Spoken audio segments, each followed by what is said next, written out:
ronde qui s'intitule Open Source, Closed Source. Alors j'ai le plaisir d'avoir une table ronde des invités de grande qualité que je vais m'empresser de présenter. Je m'appelle Thierry Borgel et j'ai modéré cette table ronde avec Laure Bourgois. Bienvenue, docteur en recherche et en intelligence artificielle à l'Université de Paris-Saclay.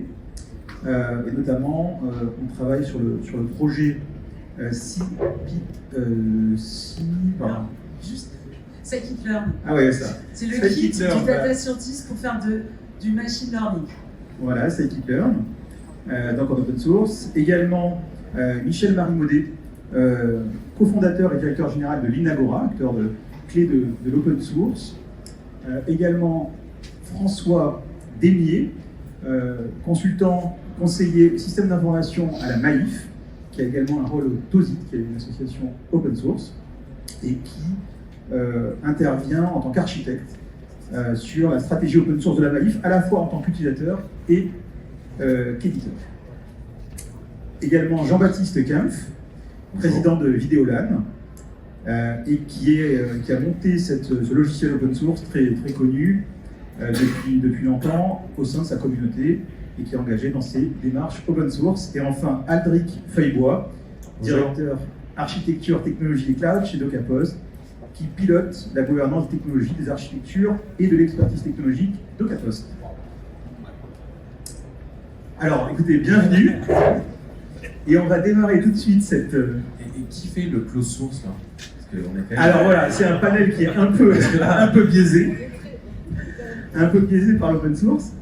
Mais on va commencer par une définition.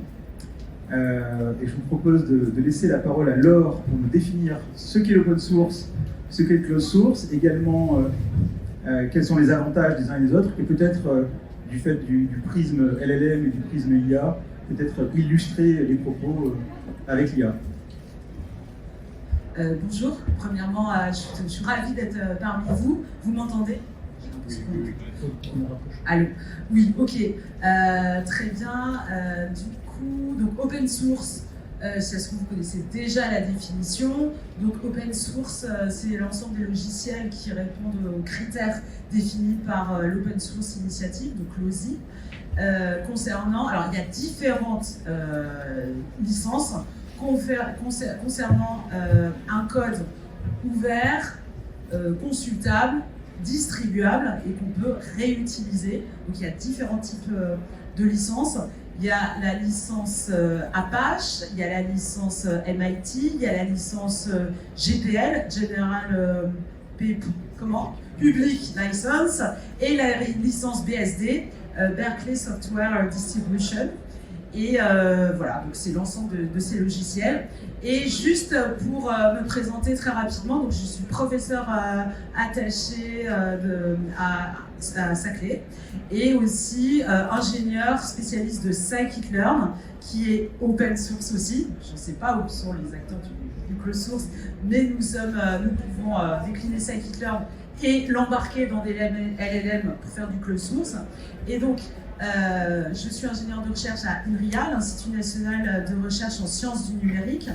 Et dans ce cadre-là, dans la philosophie open source, on a reçu en octobre 2022 une lettre de mission du gouvernement nous proposant à développer des communs dans le cadre de la stratégie nationale de l'intelligence artificielle, donc de développer des communs numériques et de déployer un ensemble de logiciels autour de l'intégration et de l'ensemble du cycle de la data qui va de son interopérabilité, donc là j'imagine que vous pourrez rebondir, et l'interopérabilité des données, le nettoyage, l'élaboration de modèles d'intelligence artificielle, de machine learning, enfin aussi l'élaboration de LLM, de Large Language Model, et enfin la validation des modèles, puisque c'est quelque chose qui est extrêmement important. Donc, dans ce cadre-là, on a créé le programme P16 qui fait partie de la stratégie nationale d'accélération en intelligence artificielle. L'objectif, c'est d'avoir une souveraineté nationale autour de la data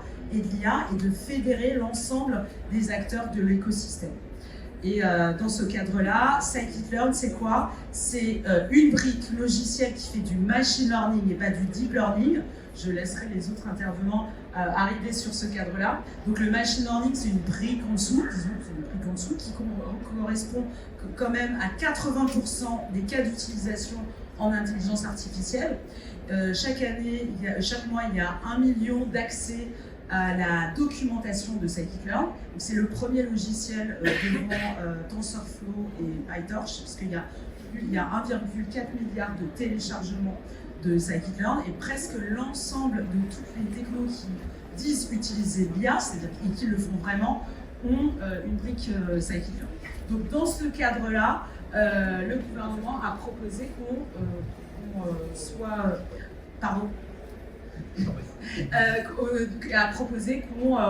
ouvre ce logiciel encore plus, et puisque c'est un facteur d'innovation et de création de richesse, mais aussi d'emploi. Enfin, je terminerai là-dessus, INRIA, c'est aussi plus de 1500 logiciels open source développés en cyber, IA et quantique. Merci. Très clair, et peut-être, Jean-Marie, quels avantages, quels inconvénients de l'open source pour l'Inagora, qui est un acteur dans ce domaine, et comment vous utilisez ou pas également l'open source IA. Donc là, on entend beaucoup d'annonces, donc là, n'hésite pas à surfer sur le contexte. Alors bon, effectivement, cette conférence, c'est open source ou open source, mais tant mieux, puisque effectivement, compte tenu de l'actualité de ces dernières semaines, derniers jours, dernières heures, effectivement... C'est quoi l'open source pour les modèles? On va en parler, tu ne vas pas me lancer tout de suite comme ça, mais... allez, donc effectivement, donc le sujet, en fait, on entend beaucoup parler en ce moment d'autonomie, en fait, et d'indépendance. Donc un des axes, en fait, aujourd'hui, c'est pas le seul, mais l'open source et la maîtrise, en fait, des logiciels, du code source, de la façon de les recompiler, qui permet, en fait, aussi de choisir, en fait, les plateformes d'hébergement, est essentiel, en fait, au moment où on se parle, et à ce moment crucial, en fait, un peu historique que nous sommes en train de vivre. Et on espère qu'effectivement, que finalement, le travail que nous, on a initié, en fait, depuis 2000, donc ça fait maintenant un quart de siècle, la société existe, et on pense que les plus belles années sont devant nous. Et merci Trump, effectivement, et merci à son administration de faire tout ce qu'elle fait aujourd'hui, parce qu'on pense que ça va accélérer certainement une prise de conscience. Certains, en fait, sont des vieux combattants comme nous, et on espère effectivement que les décideurs, les pouvoirs politiques s'emparent et prennent encore plus conscience de ce que c'est, en fait, cette nécessité de miser sur la technologie open. Alors, sur l'open source, AI, vaste sujet.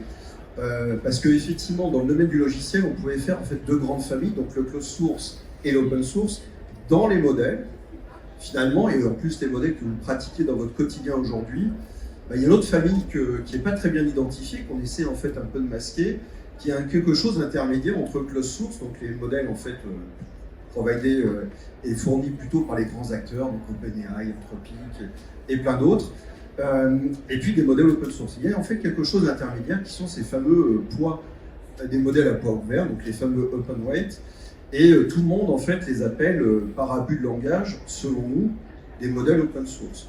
Donc l'OSI qui a été cité par Laure, donc effectivement a positionné une définition qui fait pas consensus, il faut le dire, dans les communautés open source aujourd'hui, puisque la définition de l'OSI aujourd'hui sur les modèles dits open source n'impose pas la disponibilité des données d'entraînement sous licence libre.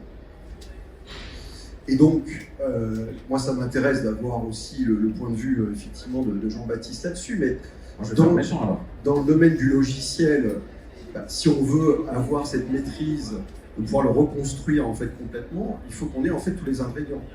Donc, un modèle comme Llama, un modèle y compris comme Mistral, à partir du moment où vous n'avez pas les données d'entraînement, vous ne pouvez pas le construire from scratch. Donc la question qui va se poser à nous, si on veut être réellement indépendant et si on veut maîtriser aussi notre destin numérique dans le domaine de l'IA générative, qu'elle soit open source ou pas open source, c'est de savoir en fait, est-ce qu'on veut avoir cette maîtrise de bout en bout de construction des modèles.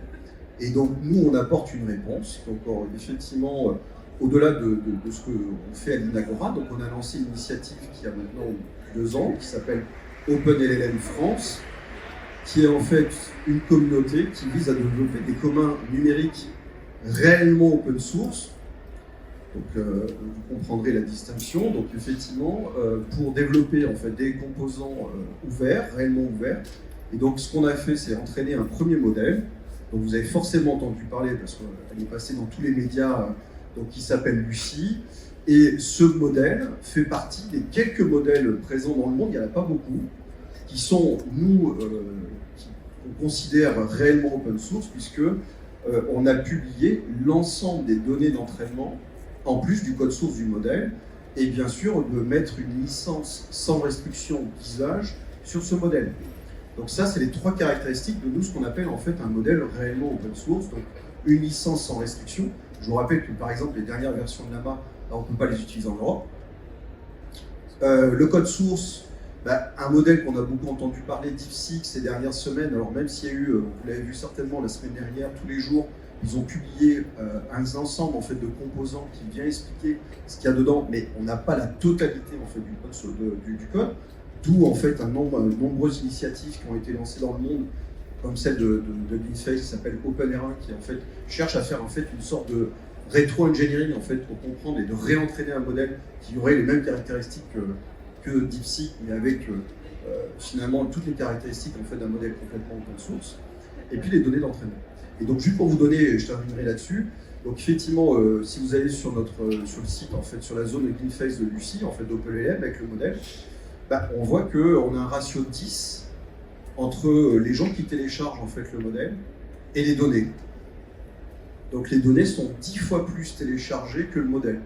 Donc on voit bien qu'aujourd'hui, ce qui intéresse, et je pense que c'est ça qu'on est en train de faire bouger avec cette communauté, c'est de démontrer que l'important, en fait, et si on veut maîtriser demain l'IA ici en Europe et en France, ça passera d'abord par la maîtrise des données. Et c'est pour ça qu'on cite donc, sur d'autres opérations. On travaille beaucoup dans le domaine de data space, donc ces entrepôts de données, en fait, finalement, qu'on sait bien organiser en Europe, puisqu'on pense qu'effectivement, le fait de maîtriser ces entrepôts de données nous permettront d'entraîner en fait, des modèles plus efficaces et qui correspondront plus à nos valeurs, à nos cultures et cet enjeu de maîtrise en fait dans le temps. Voilà. Mais tu utilises scikit-learn pour entraîner Lucie ou pas? Alors non, parce que en fait aujourd'hui, non mais on peut parler de ces sujets-là. Donc aujourd'hui en fait, la révolution qui va se présenter à nous, c'est que pour utiliser ces modèles, et c'est une bonne nouvelle pour tout le monde, on va pouvoir être de moins en moins dépendant en fait, de l'acteur historique dans le domaine des GPU qui est Nvidia. On commence à avoir en fait, des modèles et des structurations de modèles qui nous permettent de sortir en fait, de l'emprise en fait, de Nvidia. Mais aujourd'hui, malheureusement pour l'entraînement, on est très dépendant finalement, pas uniquement des GPU, donc de la brique, mais de tout l'écosystème en fait logiciel, donc les drivers, et puis effectivement certaines des librairies. Et effectivement, donc nous on a entraîné principalement avec du PyTorch, qui effectivement n'est pas complètement, là aussi, complètement sous maîtrise, sous contrôle d'un acteur en fait européen. Donc de l'open source avec plusieurs niveaux de gris en fait, avec du tout blanc et du tout noir, et toutes les nuances de gris entre les deux, et c'est cette position, la position finalement de vouloir, que vous évoquez tous les deux, de vouloir donner l'ensemble des éléments en open source pour que les gens puissent s'approprier complètement de bout en bout et garder l'accès, de ne pas être dépendant en fait d'un acteur. Et puis les cas d'usage en fait, qui vont se présenter à nous, puisqu'en fait ça va être transformatif pour tous les secteurs de la société, mais quand on va commencer à toucher le domaine de la santé, quand on va toucher en fait le domaine de la sécurité civile, va se poser quand même la question de la confiance en fait, qu'on a dans ces technologies. Ouais. Donc la confiance, c'est aussi un peu de transparence. Donc si on n'arrive pas, en fait, si on part pour construire nos solutions demain, qui vont être au cœur de nos systèmes d'information et de nos systèmes sociétaux, sur des briques en mode qu'on ne maîtrise pas, on va avoir, je pense, une difficulté pour rassurer les populations et puis les utilisateurs sur l'utilisation de ces technologies-là. Ouais, mais là, à ce moment-là, moi je vais faire le méchant. En open weight, je contrôle qu'il n'y ait pas de données qui sortent. Donc à ce moment-là, tu vois, c'est quand même entre un chat qui est full fermé, qui tourne sur un cloud provider, que tu ne contrôles pas, etc. Il y a quand même, tu vois, tu peux pas non plus jeter, quoi. En open weight, tu peux très bien être dans un mode full HDS, dans une infra, un truc comme premise, un truc qui est sûr pour les données de santé. Donc, tu as quand même un bon step par rapport à se dire, il y a quand même 3 ans, tout le monde a dit, ChatGPT, personne ne va les rattraper. Il y a 1 an, on s'est rendu compte que les open weight allaient les rattraper, et maintenant on se rend compte que les modèles open source vont arriver au même niveau. C'est quand même, enfin, tu vois, c'est pas tout blanc, tout noir, quoi. Non, c'est bien un sujet de nuance. Simplement, y compris sur les modèles open weight, on a quand même cette difficulté quand même de la compréhension de l'entraînement. Voilà. Oui, mais je peux les réentraîner, je peux les fine-tuner, je peux faire. C'est quand même un. Aujourd'hui, tu peux faire des trucs, et puis tu peux les utiliser comme tu veux en tant que développeur, parce que quand même dans le temps, tu peux. J'arrive, Mistral, je clique, quoi, et c'est clair. Ça. Whisper. Alors, justement, donc, sur ce sujet d'état des lieux, finalement, peut-être, Aldric, si tu peux nous faire une présentation de où en est le marché, quelles sont les briques open source qui sont aujourd'hui utilisées, quelles sont par couche éventuellement, ou par on va dire, valeur, enfin, par espace de valeur, comment l'open source se distribue aujourd'hui et où sont pour toi les endroits où finalement il y a encore du chemin à faire. On va dire que, alors je suis d'accord avec ce qu'il a dit, hein, le marché de l'open source est florissant devant nous, il accélère. Il y a encore 20 ans, il y avait un système d'exploitation qui est vraiment généralisé, puis beaucoup de projets, des projets vidéo aussi, tout ça grimpe, accélère. Ce qui se passe, et là je vais prendre le côté closed source, je vais prendre le côté éditeur, entreprise. Ce qui se passe depuis quelques années, c'est que la valeur s'est déplacée. La valeur s'est déplacée de l'IP, du logiciel, vers le service rendu.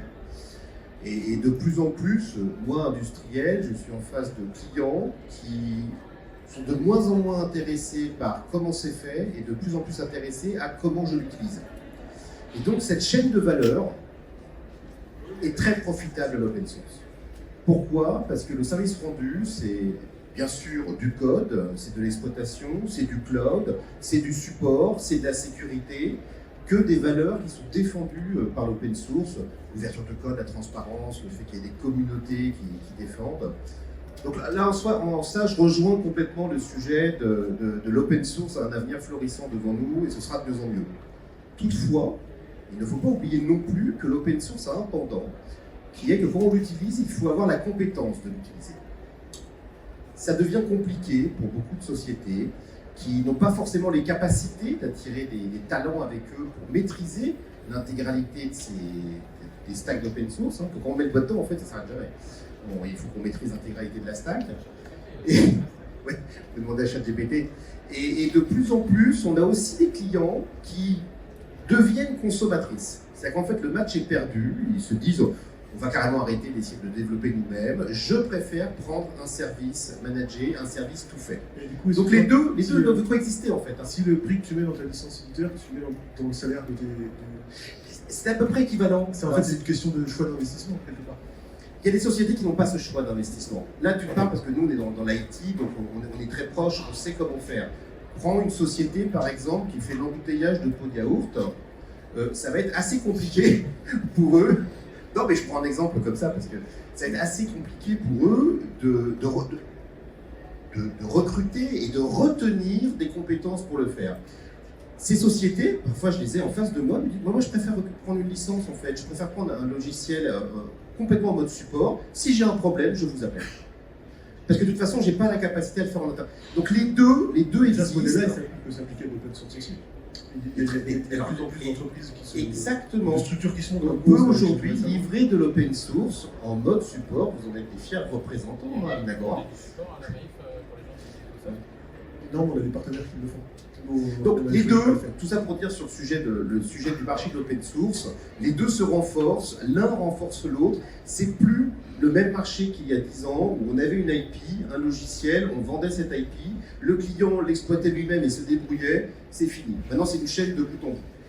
Et du coup, Adrien, juste pour rester avec toi sur le cloud, tu m'évoquais qu'aujourd'hui, beaucoup de sous-jacents du cloud, ce sont des briques open source, mais le service, il est loqué. Oui, alors là, on avance sur la prochaine conférence. Hein, je vous invite dans 40 minutes sur le sujet du cloud, de la dépendance et des opportunités. Oui, aujourd'hui, et ça c'est formidable, hein, on n'a plus, enfin on va plus.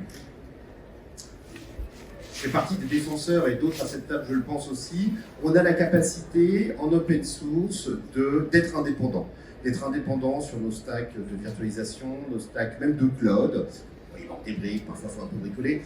Ça nécessite encore de la compétence, mais on est indépendant. On n'est pas obligé d'utiliser des briques d'hyperscalers qui tiennent le marché. Il y a plein de solutions tout aussi efficaces que vous pouvez trouver en France ou vous-même implémenter. On a la capacité, il y a les technos, c'est là, il n'y a plus qu'à utiliser. Merci. Une question à Jean-Baptiste. Alors, Vidéolan et... Alors, nous, on ne fait pas de l'open source, on fait du libre, hein, donc nous, on est des vrais gens.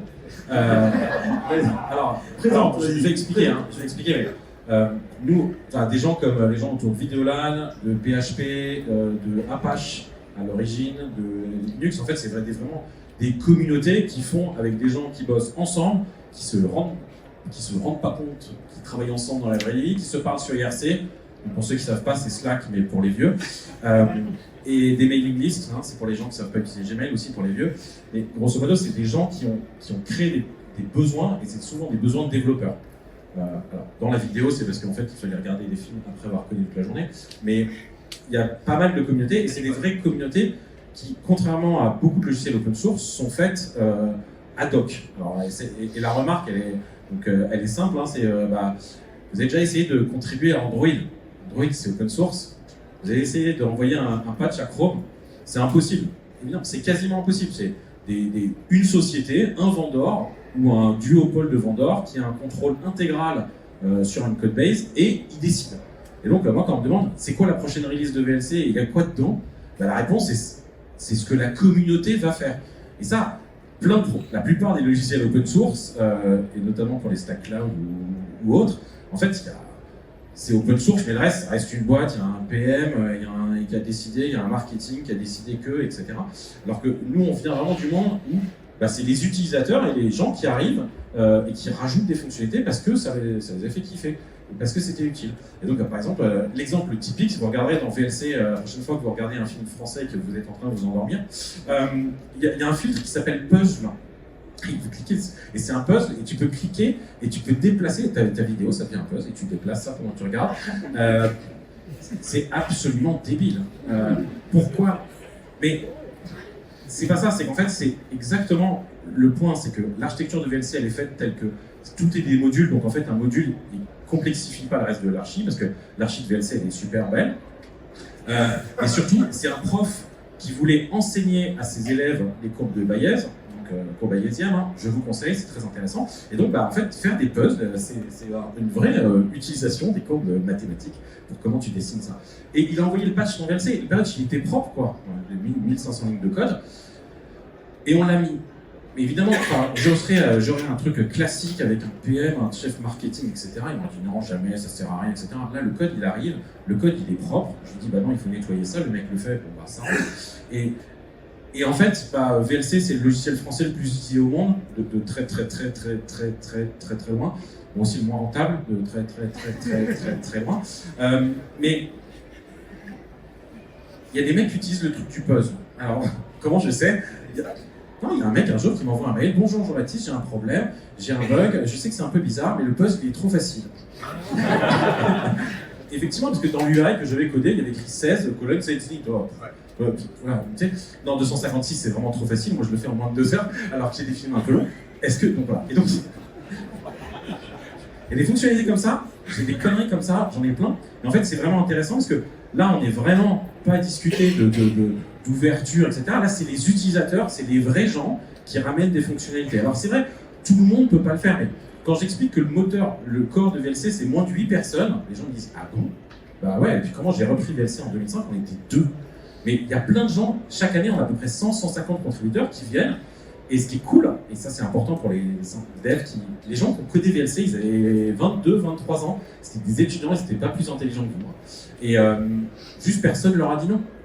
Des exemples, j'ai comme le mec qui était à Alep sous les bombes, qui a codé le support des sous-titres au Malayalam dont vous pouvez voir la démo ainsi que les sous-titres indie. C'est un mec, il avait 2 heures d'électricité par jour, 2 heures d'internet, il se faisait bombarder. Il connaissait pas le C, il a codé tout le support des sous-titres indiens et hindous et hébreux et arabes. C'est possible de le faire, il faut y croire, il faut se motiver. Et c'est pas juste le modèle où je lève des fonds sur une boîte open source je suis capable de faire. En vrai, même les briques cœur, elles existent, il faut le vouloir.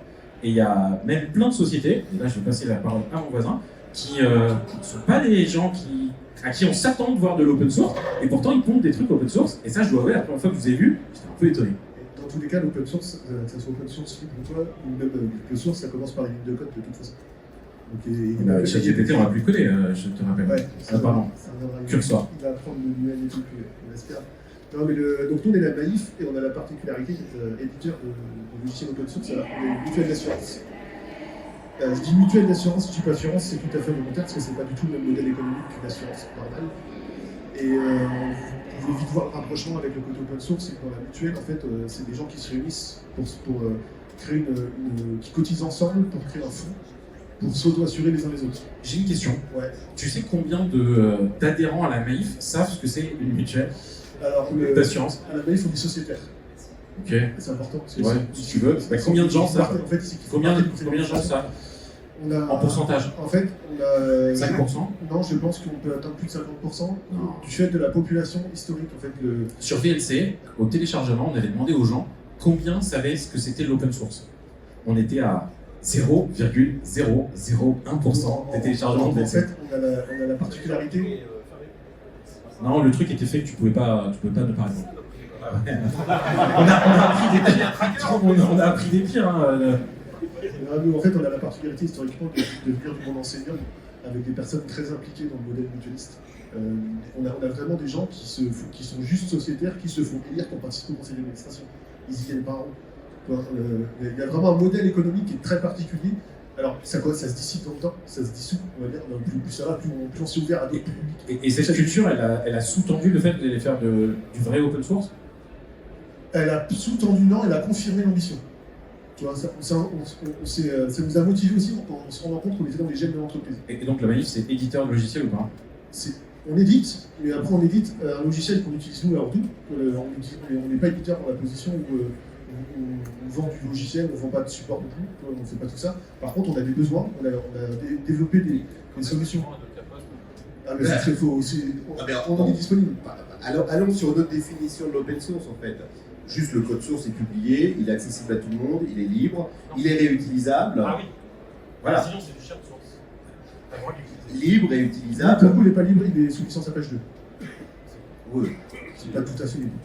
Tu es obligé de faire mention du truc, tu peux pas faire ce que tu veux.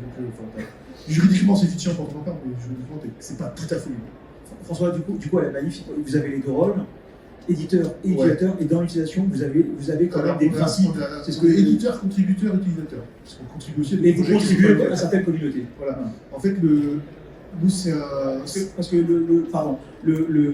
l'objectif de la Maïf, donc on a compris, c'était cohérent avec l'ADN de la Maïf, mais l'objectif de la Maïf, dans cette démarche, c'est quoi? L'objectif, déjà, il y a un objectif de qualité, tout simplement. C'est quand même super important. Pour que le site soit le moins cher possible, il faut que ça soit le site le plus qualitatif possible.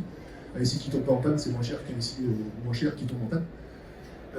Pour le coup, nous, on a vraiment l'engagement. Après, moi, je suis pas anti-close source, c'est pas l'idée. Et je suis anti-licence toxique. C'est complètement différent. La façon de vendre. Et il y a des gens qui vendent du support, qui vendent du logiciel sous open source avec la même toxicité que les logiciels close source. Donc, il y a beaucoup aujourd'hui d'entreprises qui se disent open source, qui se disent acteurs d'open source. En fait, on ne peut pas mettre en place leur truc sans acheter la licence entreprise qui est complètement captive. Donc, faut se méfier de juste d'opposer les mondes si simple que ça. Encore une fois, il n'y a pas un méchant et un gentil, quoi. C'est pas si simple que ça, je pense. Si, il y a des gens, c'est vraiment méchant. Il y a des gens vraiment méchants. Ça, c'est. T'as des noms de sociétés qui font ça dans les bases de données Ouais, dans les bases de données, après, je ne sais pas si c'est le but de tirer sur tout le monde. Non, mais c'est des modèles de plus en plus fréquents, puisque on se sert de l'aspect open source, mais c'est comme le greenwashing. On se sert de l'aspect écologique pour faire de la pub. C'est la même chose avec l'open source. On vend un truc, regardez, on fait de l'open source. En fait, si tu veux industrialiser ça chez toi, tu es obligé de prendre la licence entreprise et qui est aussi chère. Tu penses qu'on va avoir de l'AI washing après? Ouais. Ça a déjà commencé. Mais après, il faut comprendre aussi que dans une boîte comme la Maïf, qui a 40 ans de patrimoine technologique, on a beaucoup de clés de source. Parce qu'à une époque, on n'avait pas les alternatives. PostgreSQL à une époque, c'était pas aussi puissant qu'Oracle, il y a 15 ans, il y a 20 ans. Et nous, notre système d'information, il a 40 ans. Donc on a des briques logiques. Et une fois que tu as mis la main dedans, que tu as un patrimoine fonctionnel, un patrimoine de vraiment métier dedans, c'est très très dur d'en sortir. Tu modernises pas un récit qui est aussi vieux. En fait, souvent on rajoute des couches et c'est encore pire. Alors moi, je vais faire une micro-pub pour la Société Générale qui est vraiment pas dans mon ADN. Mais justement, ils ont fait un truc qui est un logiciel hyper cool qui s'appelle Oracle PG. C'est un truc qui prend tes bases de données Oracle et qui les transforme en PostgreSQL. Et ils ont exactement le même démarche que vous. Nous, notre patrimoine, on est en train de migrer au plus vers PG. On l'a tous testé. On a un cluster qui est compliqué de... Il y a encore du boulot. Il y a encore du boulot. Il faut des compétences. Et puis, en fait, encore une fois, tu choisis tes combats. Est-ce que tu as envie d'investir sur ça ou est-ce que tu as envie d'investir sur des nouvelles fonctionnalités? C'est toujours pareil. Juste pour terminer, enfin, le sujet de la manif, et ce que tu évoquais, c'est je préfère avoir des logiciels qui fonctionnent en termes de qualité et sans licence toxique. Et donc ce sujet de finalement d'open source au service d'une excellence logicielle et au service finalement d'une excellence du service, ce que tu évoquais aussi, Adric. Ça pour vous, ça structure aussi les équipes, les compétences, ça se diffuse profondément. Et il y avait aussi, je passerai la parole après à Laure sur la partie aussi RSE et sur la partie aussi puissance de calcul, parce que vous avez des briques là-dessus. Mais c'est cette notion-là, cette notion de l'open source finalement nécessite de comprendre déjà la nature de l'open source, de la brique, de pouvoir la maintenir ou de pouvoir s'appuyer sur des sociétés qui font le support et donc de piloter beaucoup plus finement. C'est une maîtrise de ce qu'on fait aussi. C'est une maîtrise de ce qu'on fait. On peut choisir. Nous, à une époque, c'est un parallèle à ça, c'est pas forcément l'open source, mais à une époque, on faisait tout dans des ESL. C'était Capgemini qui codait tous les SI.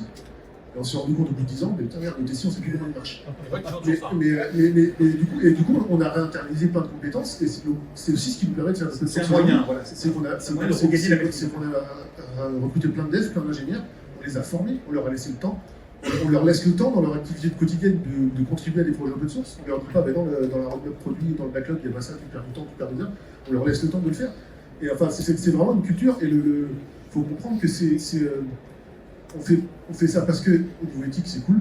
Et parce que, en plus, non mais si, au niveau éthique, c'est sympa. Enfin, nous, on est une boîte qui est engagée, qui est vraiment engagée en termes d'entreprise à mission. Enfin, on parlait là. On a des vrais engagements, sur un militant, on a des vrais engagements sociétaux, environnementaux, économiques, et du coup ça s'inscrit totalement là-dedans en fait. Et on préfère faire former des gens qui bossent chez nous, qui vont bosser dans de bonnes conditions, plutôt que d'aller souscrire à des trucs offshore où les gens vont bosser en mauvaises conditions.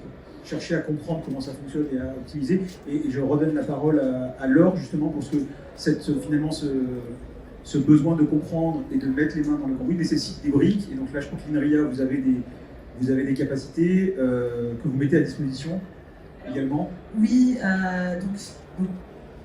pour repartir sur le sujet open source et INRIA, donc je répète, INRIA c'est aussi le développement sur différentes verticales, cyber, IA et quantique en particulier, de 1500 logiciels open source. On a 4000 scientifiques. Et pour travailler avec INRIA, on travaille en mode équipe-projet. Donc ça, c'est une chose. La deuxième chose, c'est que par rapport à la souveraineté, j'insiste, puisqu'on est dans le programme de stratégie nationale de l'intelligence artificielle, par rapport à la souveraineté des LLM, des LLM qui sont développés aussi par l'INAGORA, il y a l'enjeu des data, mais aussi il y a l'enjeu des supercalculateurs. Alors, factuellement, l'endroit où il y a le plus de supercalculateurs, d'abord c'est les États-Unis, après c'est la Chine, et après c'est l'Europe. Et dans ce cadre-là, l'INRIA travaille avec EuroCC, donc qui travaille sur des supercalculateurs, puisqu'en fait, il peut y avoir un problème, parce que si votre modèle, ok, il est open source, vos data, ok, on les a récupérés, mais après, je les envoie sur un supercalculateur. Donc vous m'avez dit que vous travaillez sur Jancé, je vous laisserai la parole pour expliquer ça. Et donc ça permet d'être pertinent en termes de confiance et d'explicabilité et de transparence. Et en fait, le HPC, c'est quoi? C'est High Performance Computing. Et en fait, il y a différents supercalculateurs Donc, dans ce programme européen, on mutualise les supercalculateurs sur 34 pays. Donc il y a 34 pays, donc ça veut dire qu'en fait, des pays qui n'ont pas de supercalculateur peuvent s'adresser à la France, et là on est sûr qu'on peut développer des logiciels qui non seulement seront souverains par rapport aux data et aux algorithmes, mais par rapport au moment où justement on peut avoir une fuite, et quand est-ce qu'on va développer, déployer nos calculs sur des supercalculateurs. Concrètement, on parle de pétaflops, sachant qu'un pétaflop c'est 10 puissance 15 flops. Flop, c'est une opération sur un ordinateur par seconde en fait. Donc on a en France des supercalculateurs de niveau 1, c'est-à-dire qu'on a accès à 40 pétaflops. Ça veut dire que des entreprises qui veulent faire de la R&D, et il faut que ça donne lieu à une publication, ont accès gratuitement. Et donc ça, c'est l'Union européenne qui donne accès gratuitement à ces supercalculateurs. Et toujours, c'est dans un cadre stratégique, puisqu'on est vraiment dans la stratégie, de garder notre souveraineté européenne par rapport par rapport aux IA. Je vous laisse la parole. Vous voulez ajouter quelque chose sur l'entraînement de votre... Alors, sur le sujet de l'IA, il y a 3 composantes clés. Donc les data, on en a un petit peu parlé. Donc, on n'en a pas suffisamment aujourd'hui, mais ce n'est pas le sujet de nos discussions. On a des talents, il faut des talents, mais ça on en a, donc ça c'est très bien. Et puis après, il y a effectivement ces ressources computationnelles, soit l'entraînement, soit au moment de l'exécution. Donc effectivement, aujourd'hui, l'Europe et la France, on n'est quand même pas si mal dotés que ça, en fait, pour l'entraînement, encore une fois. On va en reparler après du continuum, en fait, sur l'exécution. Et donc, par exemple, pour entraîner un modèle comme Lucie, c'est à peu près 600 000 heures GPU. Donc c'est quand même des volumes en fait qui sont extrêmement conséquents. C'est sur les cartes. Oui, voilà. Donc si on essaie de faire c'est des cartes, les fameuses cartes à champ en fait de Nvidia. Donc je pense que Jean-Baptiste pourrait nous corriger sur les prix, mais c'est à peu près en disant que c'est entre 2 et 3 euros en fait l'heure d'exécution. Donc on est sur des montants en fait assez conséquents sur le coût de l'entraînement. Et donc du coup effectivement à partir du moment où on est dans une logique open source et de publication, on peut s'adresser, c'est ouvert à tout à chacun. Les allocations, ce qu'on appelle les allocations dynamiques, c'est-à-dire d'obtenir une 50 000 heures, c'est accessible pour chacun d'entre nous à partir du moment où vous en faites la demande et que vous vous engagez en fait à faire une publication académique en fait associée. Après, il y a des allocations plus importantes et des allocations stratégiques dont on va bénéficier en 2025. Et dans le cadre de ces allocations stratégiques, on peut dépasser en fait les moyens de calcul franco-français et utiliser par exemple la machine Leonardo qui est en Italie, où en fait certainement que nous on va déborder une partie de notre entraînement sur une machine en fait à Barcelone en fait au sein du BSC. Mais c'est génial parce qu'en fait ça permet à un acteur comme Inagora, qui est en fait une simple PME, de faire partie des producteurs mondiaux de modèles. Donc ça, il n'y en a pas beaucoup quand même sur Terre, des gens qui produisent des modèles fondations, sans lever, même pas des milliards, même pas des centaines de millions, même pas des dizaines de millions, mais de le faire en fait avec des moyens tout à fait accessibles. Donc ça, c'est vrai que j'ai jamais fait ce parallèle en fait sur les bases de données comme vous avez parlé tout à l'heure. Je disais en fait, Postgres c'était moins bien effectivement il y a 20 ans, mais effectivement on est certainement dans ce même cas en fait sur les sujets des IA en fait aujourd'hui génératifs que l'on maîtrise. Elles sont peut-être perçues actuellement, et il faudrait discuter des cas d'usage, mais c'est pas l'objet, peut-être en deçà, mais on voit bien que la courbe d'appropriation, et c'est ça qui en fait qui est extraordinaire aujourd'hui dans le domaine de la GenAI, puisque finalement c'est un mouvement mondial en fait d'innovation. C'est pour ça que c'est très bien en fait les modèles open weight, c'est très bien en fait les modèles open source et publications académiques, parce que finalement ça fait progresser tout le monde. Le fait quand DeepSeek est arrivé, en fait tout le monde s'est intéressé à ce que c'était l'intérieur dedans. Si vous avez regardé ManPulse en fait qui est sorti ce week-end, tout le monde en fait, il y a déjà 3, 4, 5 grands projets européens open source qui se sont lancés. Et donc c'est ça qui tire en fait l'innovation. Et donc effectivement, les moyens de calcul, ils sont là. Donc ça veut dire, en fait, pour terminer là-dessus, donc les data c'est un sujet, mais en fait on est en train d'y travailler. Et je pense qu'en fait c'est un truc qu'on pourra solver en fait à moyen terme. Les compétences, on en a. La ressource computationnelle, elles sont présentes. Donc ça veut dire qu'aujourd'hui, la course de l'IA, on est encore pleinement dedans. Voilà, c'est ce qu'il faut retenir. Je voulais rajouter aussi que grâce à ces initiatives, et à des projets comme ceux portés par l'Inagora, en fait, leurs projets sont complètement en phase avec l'AI Act, qui veut que les IA soient explicables, transparentes, etc. en fait. Et en particulier, il faut rajouter quelque chose. C'est tout. En fait, par définition, un réseau de neurones, s'il est bien entraîné, c'est qu'il n'est pas explicable. Donc en fait, alors, juste. C'est le principe d'un réseau de neurones récursif, c'est qu'en fait, l'IA Act. Attends, je finis ma phrase. Juste, alors, j'ai pas de. Alors, voilà, je porte la parole de Lyria, donc je vais pas m'avancer là-dessus. Justement, je reviens sur Scikit-Learn. Scikit-Learn, nous, on ne fait pas de réseau de neurones, enfin, il y a un réseau de neurones, mais on va faire des algos qui sont totalement traçables, explicables. Après, en effet, il y a un débat, et je vous laisserai la parole après, qui, en effet, demande que les réseaux de neurones soient explicables. Cependant, à l'INRIA, il y a tout un tas d'équipes de recherche qui travaillent sur l'auditabilité, l'explicabilité des algorithmes. Et c'est des chercheurs de rang mondiaux qui travaillent dessus. Après, pour le cas législatif, je ne suis pas spécialiste. Par contre, d'un point de vue de bon sens et d'un point de vue stratégique, avoir des IA qui soient transparentes et explicables et vérifier qu'il n'y ait pas de pouvoir d'influence qui viennent nous balader dans tous les sens, c'est quelque chose qui a le mérite d'exister. On voit bien que le débat dépasse... C'est même pas ça, c'est qu'en fait, c'est une fois de plus une législation européenne qui n'a pas de sens, faite par des gens qui ne comprennent pas ce qu'ils racontent. C'est-à-dire que, par définition, un réseau de neurones, c'est la différence entre le machine learning et le deep learning, c'est qu'à tu rentres dans un réseau de neurones récursifs, c'est que tu ne sais pas exactement ce qui se passe, et que d'ailleurs tu décides de t'arrêter, et notamment, si vous posez la question, qui est une bonne question à vous poser, un petit peu d'algèbre pour tout le monde, comment est-ce que vous êtes sûr que vous allez converger votre réseau de neurones ? C'est une question, et votre LLM, vous n'en savez rien. Aujourd'hui, vous arrêtez votre entraînement, comme vos bench, ils sont assez cool pour faire un truc marketing. Et pas trop tard, parce que tu risques d'avoir quelqu'un d'autre qui arrive.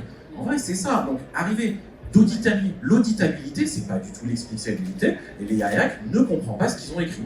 Donc, la seule chose qu'ils ont fait, c'est une fois de plus, un truc qui va ralentir les Européens, parce qu'ils ne comprennent pas ce qu'ils écrivent. Et ce qu'il va faire, évidemment, c'est que tout le monde va soit pas respecter la loi pour y arriver, soit leur dire « Ah non, en fait, on fait de l'auditabilité, c'est la même chose que l'explicabilité ». Ça n'est pas vrai, la loi est fausse, la loi est encore écrite par des gens qui ne connaissent rien. Je trouve le débat passionnant, alors on va arriver à court de temps. Ce qu'on voit bien, c'est que le débat sur la transparence du code dépasse la transparence du code, il adresse plein d'autres sujets. En fait, le problème, c'est que la différence, c'est que là, c'est la bonne remarque, ce que fait Scikit-Learn et ce que fait l'Inagora, c'est la bonne chose, c'est d'arriver sur, il faut expliquer comment on a entraîné, et d'expliquer en disant, vous allez être capable de réentraîner de la même façon. Mais ça n'est pas possible, une fois que vous avez fait un entraînement, d'expliquer ce qui s'est passé pendant l'entraînement. Et c'est un petit détail qui fait toute la différence. Donc, il faut absolument avoir des vrais trucs open source, moi j'utilise, pour les trucs, moi j'arrête de me battre en disant c'est les open source modèles, parce que open source modèle c'est fini, ça veut dire open weight, et moi je dis des modèles libres. Et en fait, c'est ce que je veux, et c'est ce que fait l'Inagora et OpenLM, etc., c'est des modèles LLM libres. Donc c'est-à-dire où il y a tout. C'est-à-dire qu'il y a le code d'entraînement, les scripts d'entraînement, parce que ça change, la façon dont entraîner, parce qu'en fait, finalement, vous allez voir que faire un entraînement sur des H100, sur des B200 ou sur des A100, c'est pas la même chose, parce que l'implémentation des tensors, c'est pas la même, et donc en fait, on arrive, et comme on travaille en flottant, c'est jamais exact, essayez de faire 0,03 plus 0, enfin vous connaissez le truc, 0,01 plus 0,02 en float, en fait, ça fait pas 0,03. Donc, l'implémentation matérielle des générations, elle est importante.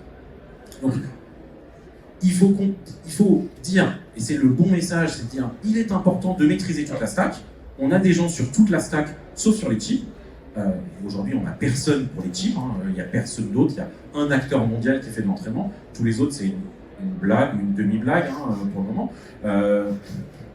Et c'est normal, quand vous allez faire un entraînement classique, ça veut dire un entraînement classique d'un LLM, c'est 50 millions. C'est une ordre de grandeur. Si vous n'avez pas beaucoup d'argent, vous ferez ça à 10. En général, c'est ça. Mais donc, vous n'allez pas prendre un risque de ne pas prendre le truc qui est exactement le truc NVIDIA, qui marche avec les pétaflops, etc. Mais ce qui est important, c'est pas ça, c'est de dire que nous, on est capable maintenant en France de tendre vers tout. Donc il faut les données d'entraînement, comment on a entraîné, les scripts d'entraînement, quel est les specs de la machine, et ensuite tout le programme donc, de l'autre côté, c'est-à-dire le code d'inférence et les poids. Et en fait, finalement, il n'y a pas que deux choses, il n'y a que 4 trucs. Et les vrais trucs libres, donc pas juste open source sur les modèles, c'est des choses qui vont donner tout ça. Et aujourd'hui, il n'y a quasiment personne qui fait tout ça. Vraiment, vraiment pas grand monde. Mais on a plein de niveaux. On a Llama là, qui est peut-être le premier niveau, puis on a Mistral qui est un peu plus loin, puis on a DeepSeek qui est un peu loin. Mais ils n'en sont toujours pas à des vrais trucs libres. Parce que je pense que le débat peut poursuivre longtemps, va être malheureusement arrêté par le temps, mais on comprend bien que l'open source c'est aussi une ambition. On comprend aussi que les technologies ne sont pas vraiment neutres, qu'aujourd'hui elles sont manipulables, que pour finalement les rendre open source et les expliquer, et ça a tout plein d'exigences, bah c'est pas simple, et c'est vraiment un travail qui donne la main et la maîtrise aux clients. Donc on voit les clients qui s'engagent dans cette démarche, qui est quand même une démarche pas plus compliquée qu'acheter sur étagère. Donc merci beaucoup pour cette table ronde. Je pense pas qu'on ait le temps de prendre une question. Si on n'a pas le temps. Je le vois à l'oubli dans les. C'est rigolo.